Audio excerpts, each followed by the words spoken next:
Bienvenue dans cette minute utile du musicien. Aujourd'hui, on va regarder le phrasé blues jazz. Ok. Pour ça, moi, j'aimerais bien peut-être vous parler de Pat Metheny quand il joue des blues. Sa phrase jazz d'enfer, on va faire des petites choses simples. Mais pour vous montrer qu'en fait, avec vraiment des outils très très simples, vous pouvez jazzifier votre son, enfin pas votre son, mais votre playing, quoi, ton jeu, et surtout, comment dire, arriver à lui donner une espèce d'élégance qui provient du jazz, même si vous ne faites pas de jazz, même si vous venez d'ailleurs, vous pouvez très bien vous servir des outils du jazz pour mettre dans votre metal, dans votre blues, dans votre rock. Il y a zéro problème, et même, je pense que c'est par là qu'on va pouvoir enrichir le jeu. Sinon, vous allez me dire, je suis bloqué sur mes pentas, je fais en gros les gammes majeures et des pentas, et puis en fait, je suis tout bloqué, je joue toujours la même chose. Mais en fait, le jazz, c'est pas un style. Il faut pas le prendre comme un style, il faut le prendre comme la meilleure école de musique du monde. Ok ? Donc, commençons par Pat Metheny. Pat Metheny, par exemple, il va pouvoir faire, regardons, tiens, une triade diminuée. Vous vous dites, triade diminuée, oui, je sais ce que c'est une fondamentale, une tierce mineure et une quinte diminuée. Mais comment l'utiliser, je sais pas trop. Il y a un endroit tout indiqué pour le blues. Sur le blues, tu as déjà ta tonique de ta gamme penta. Disons qu'on est en do. Ok ? Je mets pas trop fort, ça fait vite chier. Et tu as déjà ta tonique de la gamme et ta tierce mineure. Ok ? Bon, à partir de là, tu vas te dire, quand je fais une gamme blues,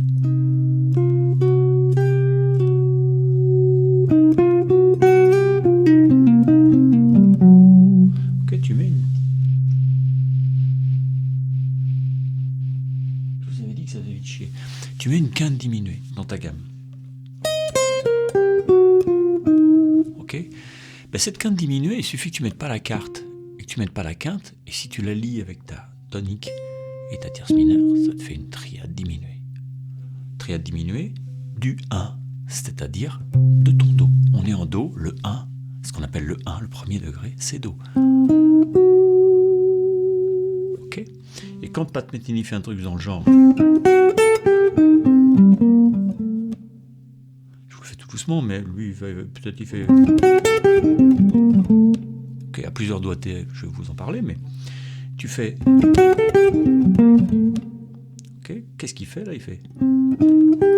Ici. On va passer là-dessus, mais avant de passer là-dessus, ça c'est une triade de do mineur. Donc lui, au lieu de passer directement là-dessus, il va d'abord faire une triade diminuée de do.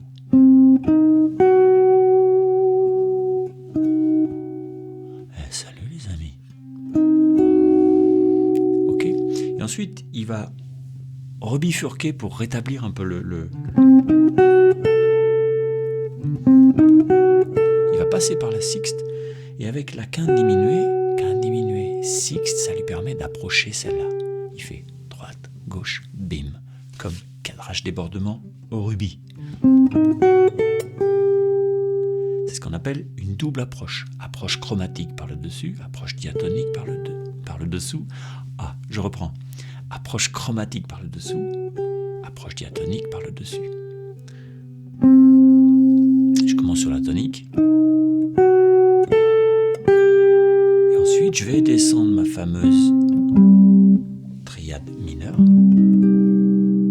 Ok, donc je fais do diminué, do mineur, et ensuite je vais faire septième mineur, qui est dans l'accord de cette... Ok. Et je vais finir sur la sixte qui est plus colorée. D'accord ? Donc ça fait... Et ici on a une pédale. Une pédale, c'est une note qu'on répète entre d'autres notes. Donc... Il fait souvent ce genre de truc, lui. Ça sonne super, ça. Alors, les différents doigtés. Ok, mais il y a tout ça dans le PDF et les guitares pro. Donc, quand tu fais ça, si tu t'appelles Guthrie Govan, tu vas y aller avec celui-là. même moi j'y vais avec le petit doigt parce que ma main elle est structurée comme ça. Et ici, c'est soit tu vas y aller avec celui-là, et puis ici faire une espèce d'aide médiane avec ton majeur, ou alors tu peux aussi jouer celle-là et puis glisser sur celle-là, ça peut arriver.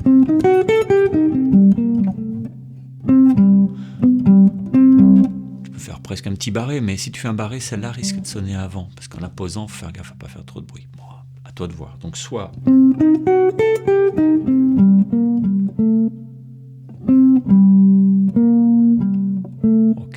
soit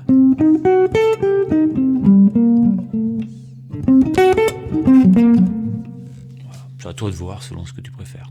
Ici on a une triade diminuée du 1 de Do, puis une triade mineure. Mais rien que ça suffit, parce que sinon c'est penta en gros, hein, sauf qu'il finit sur une sixte.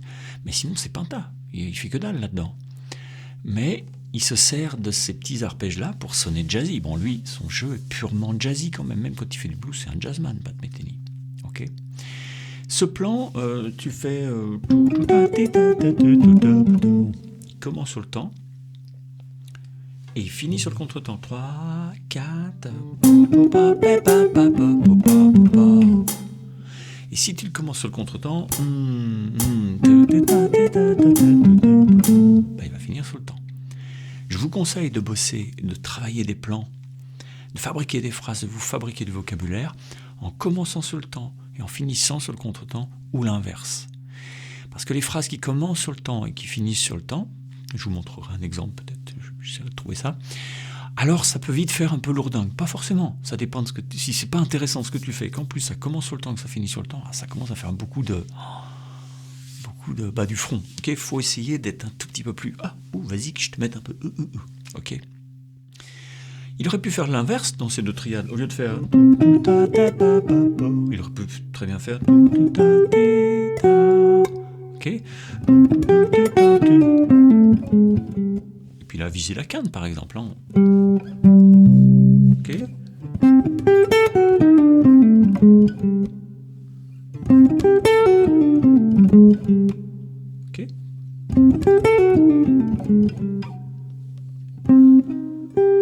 Triade mineure de Do, sixte, quinte diminuée. Ça sonne diminué tout de suite. Hein.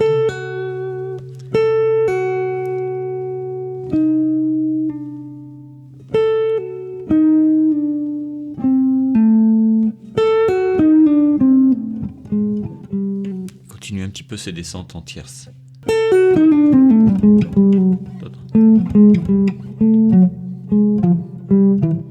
Celle-là, tu l'entends pas, mais elle est importante. C'est une espèce de ghost note, mais qu'on entend quand même, dont on entend quand même la hauteur.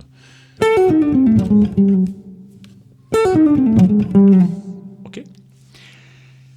On peut aussi trouver ce genre de triade diminuée, puisqu'on a pris ce sujet. Hein. Moi, je savais pas trop de quoi j'avais envie de vous parler, mais j'avais envie de vous donner envie de phraser de jazz. Hein.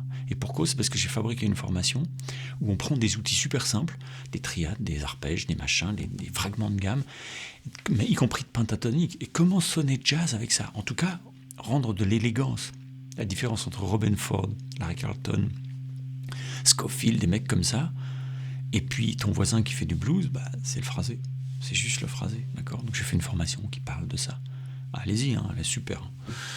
Ceux qui suivent bien, ils sont déjà en train de bosser dessus. Ils kiffent comme des salauds.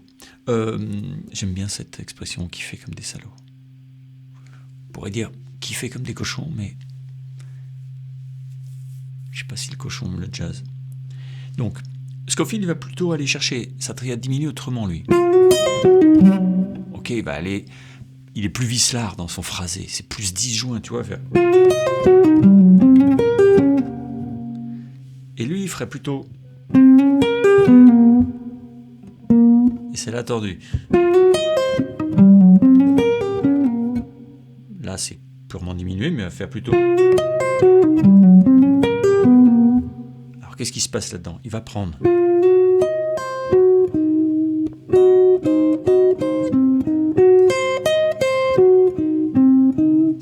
Une triade, la même, le 1 diminué, sauf qu'il va faire,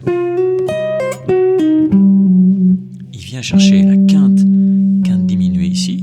tout ça, c'est dans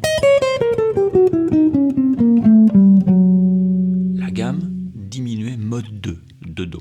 On est en Do. Ça, c'est un truc spécial. Il faudra qu'on voit la gamme diminuée. Mais pour l'instant, juste un petit arpège.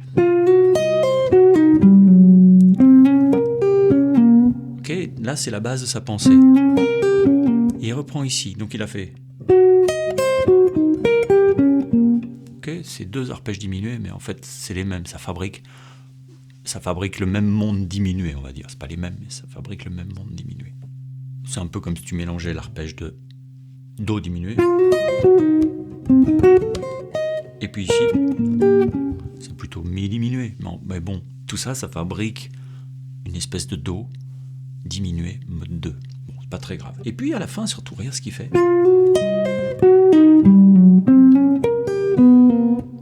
Là, il va plutôt se servir de cette note-là, il le fait très souvent, la 7e majeure pour aller vers la 7e mineure. Et ça, c'est très typique de son jeu. Surtout quand il tord la 7e. La 7e mineure, vous pouvez la tordre parce que c'est une blue note. Ça, il faut le voir dans la formation. Un propouce.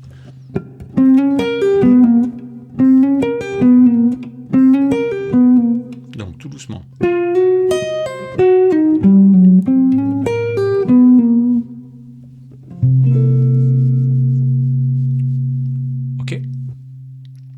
On peut aller voir chez Bill Frisell. Bill Frisell, lui, va avoir des choses un peu plus, souvent moins virtuoses dans ces dernières années. Maintenant, il a épuré son jeu.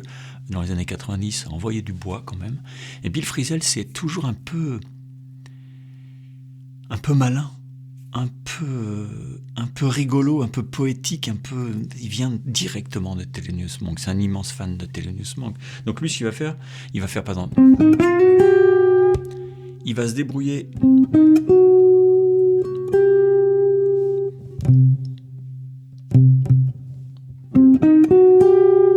Ok, c'est ce que tu retrouves dans un morceau de Police. Pam, pam, pam. Je sais plus si c'est pas dans Zenyatta Mandata. Bon, enfin bon, je m'égare. Quand il fait, lui, il fait entendre ça, mais comme Monk, très souvent, il va faire entendre la quinte diminuée par-dessus la quinte. Et même Monk faisait souvent pire que ça. Donc il fait sa triade, mais en passant par ici. Et ce qui compte, c'est de bien faire entendre les deux en même temps. Peut-être moins étouffé. Pour jouer Frisell, faut pas hésiter à attaquer un peu par là. Ok, pour avoir un son bien boisé. Très souvent, tu vas pouvoir avoir, par exemple, ça c'est très typique de son jeu.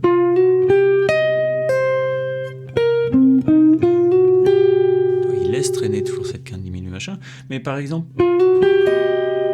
pour créer cet accord-là, qui est un accord éminemment blues, d'accord, il va faire. Tu vas pouvoir.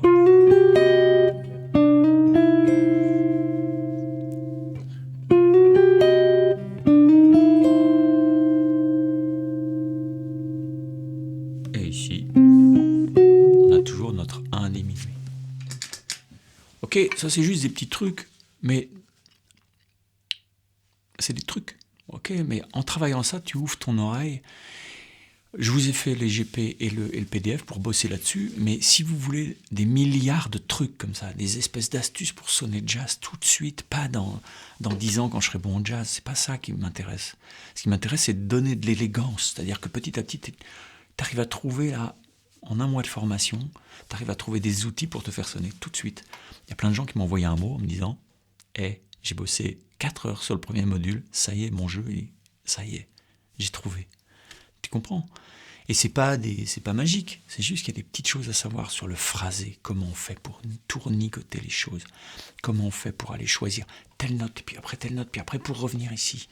Si tu montes et que tu descends la gamme, jamais ça sonnera jazz, jamais. Et jamais ça sonnera élégant, ok, même si tu es dans le blues. Bon, servez-vous du jazz, non pas comme un style, mais comme une école. La meilleure école du monde de musique, je le crois vraiment. Je vous embrasse. Bye bye, ciao.